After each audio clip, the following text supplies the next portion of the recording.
Hey everybody, welcome to this week's Roundup. No special announcements or anything, so let's jump right in. First up, Mike Chi is continuing to tweak the CRT mask emulation of both the RetroTing 4K CE and Pro, and has now added an option called Energy Normalization Scanlines, which essentially allows for the softer, more CRT-like blending of the previous horizontal scanlines, as well as the brightness restoration you would get from the energy conservation scanlines. And if you want to check it out yourself, you could check out a video that Mike posted just to kind of see it in action.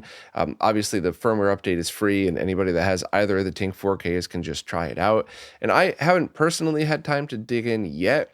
I did with the previous round of CRT mask emulation updates, and I found in most cases I loved it, but in some cases I was kind of wondering, while the brightness was still awesome, do you get a more closer look that you're going for with the other style scan lines? So I'm really looking forward to digging into this, because remember, when I do these tests, I don't just do them with retro games. I do them with 480p games as well as video content, especially old TV shows, because you got to remember that this isn't just some like nostalgia chase or some weird obsession with making expensive new monitors look like crappy old ones. I hear that all the time and it drives me nuts. Oh, you're going to spend all that money just to make it look crappy?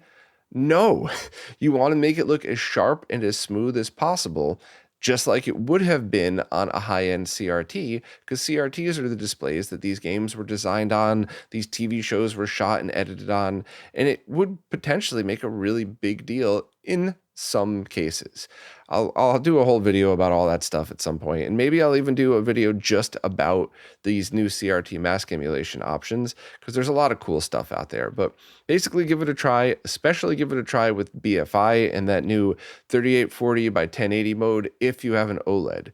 If you do not have an OLED, all other displays, you really want to run it in 180 hertz and do either 1 on, 2 off, or 2 on, 1 off BFI, or use any of the variable MPRT, CRT beam emulation, whatever, but just don't do an even multiple if you're using a non-OLED. You could actually still get image retention if you use 180 hertz BFI, but it's not at all the same. And if you do get it, it could often just be cleared by just leaving the monitor on for a little bit.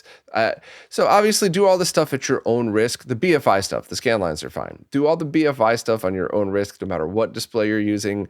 But I personally feel completely comfortable using all forms of BFI on an OLED and 180 hertz or any odd multiple on an IPS, knowing that if you get some image retention, it'll probably clear itself up without any problems. But definitely follow Mike's instructions. Check out the post if you want all of the changes and additions to this one.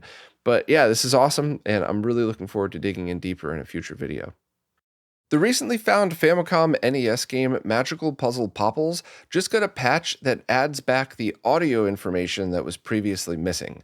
And this is a pretty cool story that Frank from the Video Game History Foundation talked about in the interview we recently did, and basically his wish came true. So I'm going to oversimplify it just to not waste anybody's time who already heard the interview, but if you hadn't, go back, because it's really cool that there's a conclusion to that one little thing we talked about.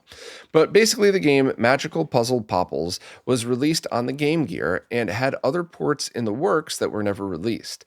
And the NES version was found, and all of the info on there was there except the arrangements for the music. Now, the original creator had actually played that on a live stream just to kind of show, hey, the game was finished, here it is. And you got a sense of what the music was supposed to sound like, that plus the Game Gear version. So fans had gone back and taken the audio information that was already on those ROMs and assembled them back into what they thought the music would sound like based on that live stream and the Game Gear version, which is really cool. So basically now you have a fully playable NES or Famicom version of Magical Puzzle Popils with what probably was what the music would sound like. And if it's not exact, it's pretty darn close, because most of the info was actually there on the ROM chips. Once again, I am badly oversimplifying this just to keep it under 2 minutes for anybody who already sat through the interview. But yeah, this is awesome. So now you could actually play the completed NES version of the game. And of course, the Game Gear version is there too, but it's different. Most people or most developers, when they ported things over to the Game Gear, they tried to compensate for the smaller screen. So it is a different game. But it's the same but different. Kind of just like the Sonic comparisons that I talked about that the Sega guys did a while back. So yeah, I think this is awesome. If you like the game, Absolutely give this a try. And if you just want to play a new NES game and see if you like it, links for everything are right here in the post. And of course, links to that interview are as well, or just literally search any app for RetroRGB Frank and it would come up. Firebrand X recently updated his installation instructions for a full Atari Jaguar refurbishing, meaning a cap kit replacement, as well as all of the kits from Zaxor that fix or restore the power circuit, that redo the audio video bypass. And I wanted to write a post both because these instructions are updated and Zaxor just reopened his store and the Atari Jaguar stuff is in stock, so it just made sense to write a post about it now. Now, of course, if you've already used FBX's instructions to do these installations, I would kind of skim through these, but you're probably fine. This isn't like a brand new way of doing it from the instructions he wrote a couple months ago. This is just further refinement and tweaking, both to clean up the wire routing, but oftentimes when you clean up wire routing, they're routed around different components on the motherboard, so you actually do get a slight increase in audio and video quality with proper and better tweaked routing. So just kind of take a look and see if you're like me and maybe on your first go around you didn't do the best try. Maybe this is your excuse to go back and kind of redo it, or if it's already perfect, leave it alone. Just a very quick overview of what this is. Zaxor's kits allow you to either restore completely broken power circuits or add a power protection circuit to make sure that if you ever use the wrong PSU, you're not going to blow up your Jaguar. And Zaxor also has a audio video bypass kit that really improves both, and you could either have a Saturn style mini DIN replace the RF box, or you could just wire it directly to the main output. So if you already have like those awesome Humble Bazooka breakout boxes, you could just continue to use those and get a pretty substantial upgrade in audio and video. Or you could do both if you want a gazillion output choices at the same time. I don't know. But links to absolutely everything are here. And it is recommended that if you're going to go through all this, you might as well just do a cap replacement as well. I know there's still a lot of people out there that think don't replace them unless you need to. It is my opinion, not fact, that if you're going to spend all of this time and all of this effort, you might as well just replace components that are definitely going to die at some point anyway. So basically, if you do all this stuff, you don't have to think about it for another 30 years or something like that. But totally up to you. Links to everything are right here in the post if you're interested. A new Sega Saturn first-person shooter was just released called Vigilant Paradise, and it's on sale for $7 at the moment, but it's normally a $10 game. And it's software only, so you pay for it, you could download it, and then put it on whatever optical drive emulator you want to use, or you could use it with Mister or with software emulation, or basically however you like to play Saturn games. As long as you have a way to play homebrew, then you could play this one. And it looks like a really cool game. There's a launch trailer and a bunch of info in Dan's post if you want more info on it, but it just looks like a cool, polished game that's sort of like first-person shooter, GTA-like type of thing. I don't know. It's one of these things that you're really going to have to try it. The description is Vigilant Paradise follows two buddy cops as they take down a terrorist cabal in the sun-drenched city of Paradise filled with palm trees, seagulls, and danger. Between blasting bad guys, they drop cheesy one-liners and voice-acted in-engine cutscenes. So yeah, it seems awesome. I would love to give this one a try, and I don't know if there's a demo available. I don't think so. But yeah, this is kind of one of these things where I understand and see both sides of it, because for me personally, I like to try a game before I buy it, and I don't play through more than a couple of minutes of most games.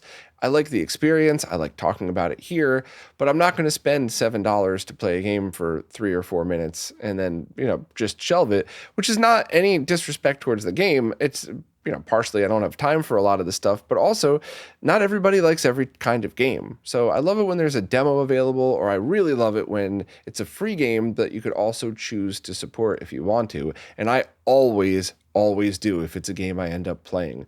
Not even necessarily playing through, but if I get past that 5 minute, oh, that was a neat experience, and I really stick with it for a little bit, I'll absolutely throw my money to the creator, because the bottom line is if you don't do that, we don't get more games like this. So I'll leave it up to you to decide where you stand on stuff like this, but I support it as long as it's a cool game, which it really seems to be. And I think there's nothing wrong with wanting to get paid for all of your time. And I also really like that it's available to use on whatever hardware that you want to. It's not like locked to a specific ROM card or something like that. So check out Dan's post for more info, and if you're a Saturn fan, at the very least, read through the post and watch the trailer, but maybe consider it.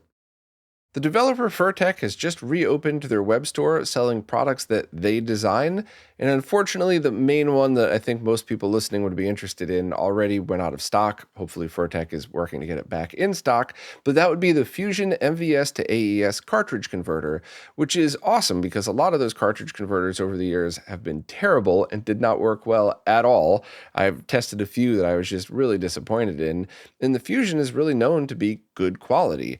And there's a bunch of reasons why you might want it. Number one is MVS carts are often far cheaper than AES versions, even though it's the identical game in almost all cases. But also, if you want to buy something like the 240p test suite, but you have both AES and MVS, then here you go. Now you could have one cartridge that'll work on both through a converter that you could use for a bunch of other things. So that's unfortunately out of stock, but once again, hopefully Furrtek will get a bunch more in stock. But I also wanted to talk about this because Furrtek used all of the knowledge they gained from reverse engineering the Neo Geo, making the FPGA core and all that stuff, and used it to make replacement boards for dead proprietary Neo Geo chips. So up until these were available, if you had a motherboard with one of these chips that had died, you basically have to throw the motherboard out or leave it in a stack where you use it for parts. And for people who work on arcade boards, that's most likely what happened, where they just would then pull chips from other boards and use a bunch of motherboards to make one working one. And now you don't have to waste all of that. You could just kind of buy these replacement chips and replace each of those parts individually. And I love everything about this. I love that the reverse engineering that went into FPGA also went into restoring and breathing new life into original hardware as well. I love that you get to support Furrtek by buying the stuff right through their web store. So, nothing but props to Furrtek. Hopefully they'll get those Fusion converters back in stock on the sooner side though. And did anybody ever make like a 3D printed case or cover for those? Because I think that might be a pretty cool addition as well. But anyway, links to everything are right in the post. And shout out to Furrtek for doing all this stuff. Thank you for all your work. And hopefully you can get more of those Fusions out for people. Modern Vintage Gamer just posted a full review of the Commodore 64 Ultimate, which looks and acts exactly like an original C64, but it's all FPGA based. And this is the one that was talked about a while back when Commodore was purchased and they were doing the relaunch, the rebranding. And I am really, really happy to say that any of the red flags that were up for me when that happened, none of that turned out to be true. This is one of the many cases that I love being wrong, or I don't know if I actually said that any of those things were true. I just said, sometimes you look at a scenario and you go, there's some caution here, just approach it carefully. And everything worked out fine. They hit all their target release dates. Everything works great. MVG did find some issues with the Starlight Edition, the clear cased version, and the keyboard didn't work as well as the beige edition. But that seems like something that could get worked out or fixed or replaced or whatever. That's not something that I personally would be concerned about. If you had ordered those versions, maybe just reach out to the company and say, hey, is this being addressed? Should I switch my order to the other one? For me, this is like a laid back, we'll see how this goes type of thing, because the overall bigger picture is all good so far. Now, there are 3 editions, but it's only aesthetics. They functionally are identical with the same guts. It's just the original looking version at $350, and then there's the one with the light up keys and the clear case and the gold one for super collectors. So those higher priced ones are just the looks of it. The internals are all the same, and they're all designed by the same developer who had been making those FPGA replacements for original C64s. And the cases and keyboards were already existing as well, which is how they were able to get this project out so quickly at such high quality. Rather than reinvent the wheel, which there would be zero purpose to do any of that, they just looked to the community to utilize stuff that was already out there and put it together in a really nice package with really nice box and everything, and make you feel like you're buying a modern Commodore 64, which I'm a big fan of. The only other thing I will just always mention is please take price into context. If you just take it out of context and you're like, $350 to, emulate that, I could download a free software emulator. That is never the point of these things. These are for people who want an original feeling experience on either CRT or HDMI. And they want to use potentially all of the peripherals that you could have. So yeah, software emulation is free. You could buy a full Mister kit for the same price as this, including one with like the keyboard retro PC style cases for it. But it's not the same. This is for people who just want that true experience, the same way, all of the other consoleized versions of FPGA stuff is for that. And I'm a big, big fan of them. While I didn't grow up with the Commodore 64, so I won't be purchasing this, I love the concept of it. And I love how my fellow nerd friends could just click a link and buy it. It is still pre-orders, but these should ship by spring. So basically check out MVG's video if you want all of the details about this thing. I love the whole idea of it, and it seems like everything worked out really well. So I hope new Commodore does great, and I hope they keep coming up with fun ideas like this and fun ways to just give stuff that the community wants, So check out the video and the post for more info. Todd from RetroFrog is now selling a joystick that's meant to be used with any retro PC or console that uses the Atari 2600 9-pin connector. This is meant to be a high-quality replacement. It uses a Famitsu LS56 lever with a bat top, stand-wall buttons, and is designed to be used either left or right-handed.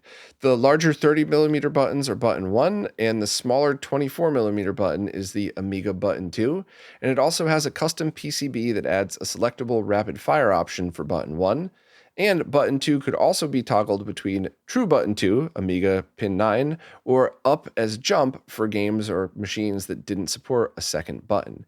So they're basically an ambidextrous layout that allows you to select between all of these.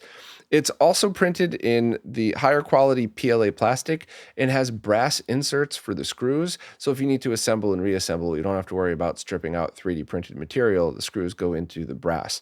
Just a little tip, use a small screwdriver for those, because if you use a giant screwdriver, it's too much torque behind it. But this just seems like an awesome option for people who use those original hardware, but just want a quality joystick to go with it.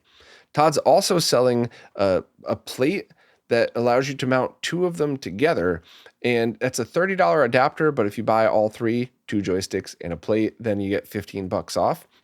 And that's for games like Smash TV or Robotron.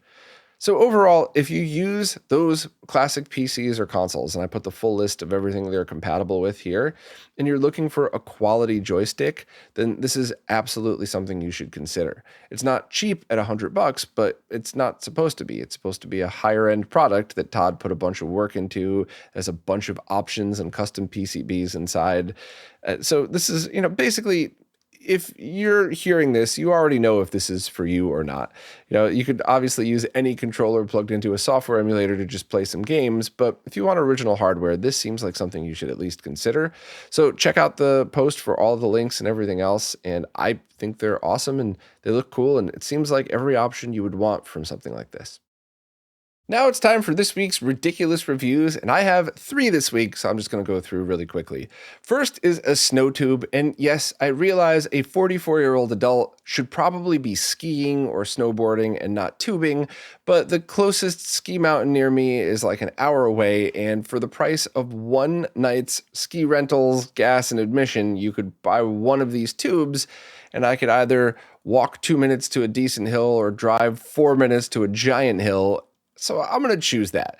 I'm also just a man-child, so I understand that you might think this is weird, but I just wanted one that could fit me because I'm not a small person. I make fat jokes all the time because I personally think they're funny about myself. I've always just been a wide-shouldered, bigger dude, so something that I could actually run and jump on, and it's not going to pop or tear, and also fire down a hill as fast as I can and go over jumps and stuff, which is great for my back, by the way. I wanted something that could work and wouldn't pop. So I got that, but of course, you can't just get one of these. You got to get an inflator, and I was using other inflators. I was using like a tire inflator to try to blow stuff like this up, and I never really realized, but they don't work well for multiple things. Like a tire inflator that you hook up to, your car tire, or I guess smaller tires like, ride-on mowers and stuff, that's fine. They're meant to go at certain pressures. They're meant to just sit there and walk away, but they're not really designed to just hold up blow up something and stop when you're done. So a friend of mine showed me this one, which was awesome. It's a cheap little one that worked great. I was able to blow up a whole bunch of stuff, and I never got a low battery warning. I always keep them charged, though, for this exact reason. And while the friend that introduced this to me was not Voltar, I just thought this was the perfect opportunity for a Voltar blow-up doll joke, which is included at the end, which is why I had to put the stupid joke at the end of the snow tube one, just to make it fair. But yeah, if you're somebody who wants a giant snow tube, or I guess if you want to put multiple kids in one, that's probably one to get. If you need an air inflator, a small one for any small stuff like that, definitely check out this one.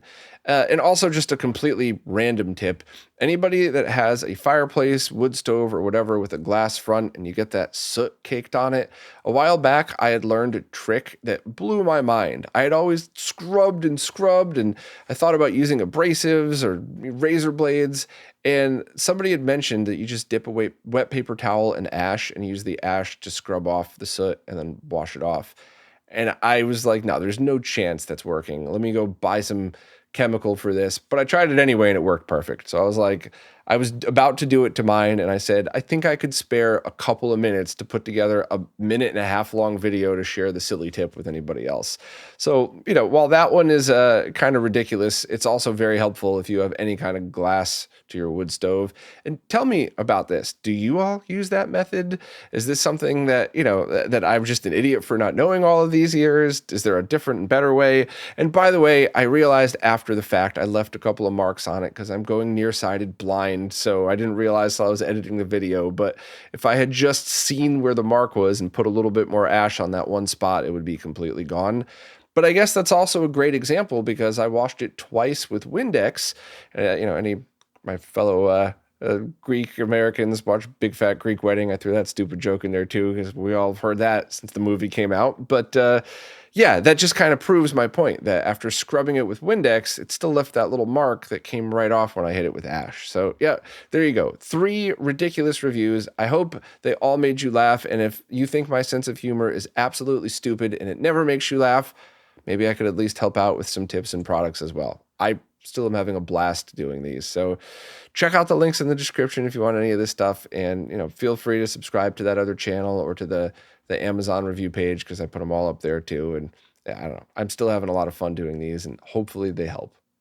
Well, that's it for this week. I have a couple of other videos I'm working on behind the scenes, so I'm trying my best to keep up with the daily posts. Usually I like to do 2 a day, but I'm going to make sure that anything time sensitive gets posted. But if the next week or 2 there's, a lighter posts than usual, I just want to apologize in advance because I have a budget monitor review of it. I'm using it right now, in fact, and it's great, especially considering the price. And I got some Raspberry Pi stuff coming up. There's a bunch of weirdness. It's like a good mix of what most people might be interested in and what only crazy people like me might be interested in, but I'm very excited for them. So hopefully I'll have all of that stuff out as well as some cool interviews in the next month or so. But anyway, as always, thanks for watching, listening, playing nicely in the comments, and especially thank you to anybody who supports in absolutely any way, because it really is you who's keeping all this stuff alive. So thank you very much, and I'll see you next week.